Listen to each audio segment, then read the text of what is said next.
मैं पहले अपने सास के साथ रहती थी, 4 साल में साथ में रही, बाद में 7 साल में वापस सेपरेट रहने लगी। और तभी यह अभिप्राय बैठ गया था कि मेरी सास का मेरी जेठानी के साथ ही बहुत अच्छा व्यवहार है, मेरे साथ हमेशा उनका, जैसे मैं उनके प्रिय नहीं हूँ ऐसा ही उनका होता था। अब वो मेरे साथ आने लगी हैं 7 साल के बाद, मैं अलग हो गई, बाद में 7 साल के साथ मेरे साथ में रहती।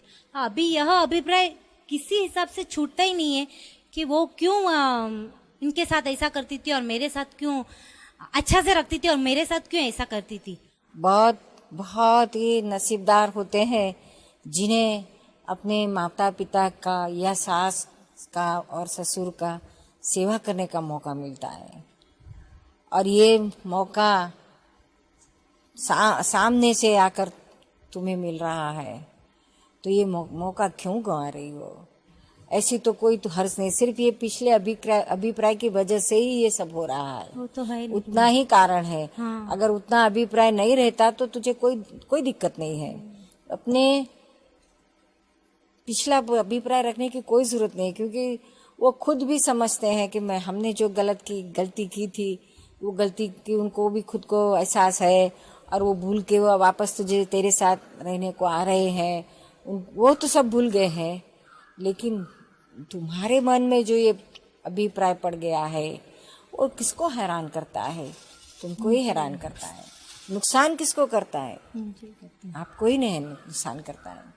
तो ये सारी बहुत ही शांत मन से सोचो कि इसमें किसको नुकसान हो रहा है। और कभी कभी तो आते हैं, हमेशा के लिए तो नहीं रहते हैं। तो जब आते हैं तो प्रेम से रखो। प्रेम से जितना रखोगी तो उतना कितना बड़ा सेवा करने का पुण्य मिलेगा आपको।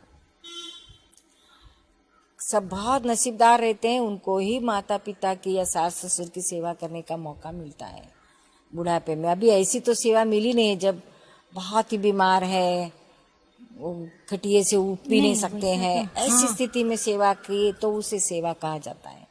बाकी तो अपने घर आते हैं, मेहमान की तरह रहते हैं, खाते खिलाते पिलाते, तो प्रेम से खिलाओ पिलाओ। अभी जब आते ही है तो पिछला अभिप्राय तोड़ डालो, किस तरह से कि भी जो हो गया सो हो गया।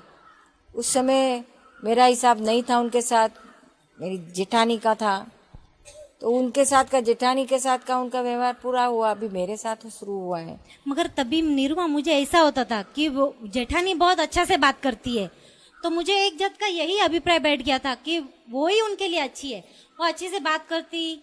और मैं ना, मेरा यह स्वभाव में ही नहीं था कि समझो मीठी मीठी बातें करूं, या फिर जो है वो ऐसा ही दिखता था अपने आप, वर्तन में था ही नहीं मेरा ऐसा। तो मुझे ऐसा ही लगता कि अभी ऐसा अभिप्राय बढ़ गया है कि मैं जैसे उनके साथ अच्छा बात करूंगी ना तो वो मेरे लिए अच्छे हो जाएंगे और फिर हमेशा के लिए मेरे साथ रह जाएंगे, तो ऐसा हो जाता है मुझे। ये तेरे किसी के हाथ में नहीं है। ये ना सास के हाथ में है, न तेरे हाथ में तो है निरुमा। ये व्यवस्थित है, ये तो सब लेन देन का हिसाब है। जैसा लेन देन का हिसाब होगा उतना ही होगा क्या। और ये तो कपट कहा जाता है इसको। हाँ। स्त्री कपट कहा जाता है। ऐसा तो फिर मुझे कैसे अभी इसे कपट करने से तो किसका नुकसान होता है? बहुत बड़ा नुकसान तो आपका ही होगा।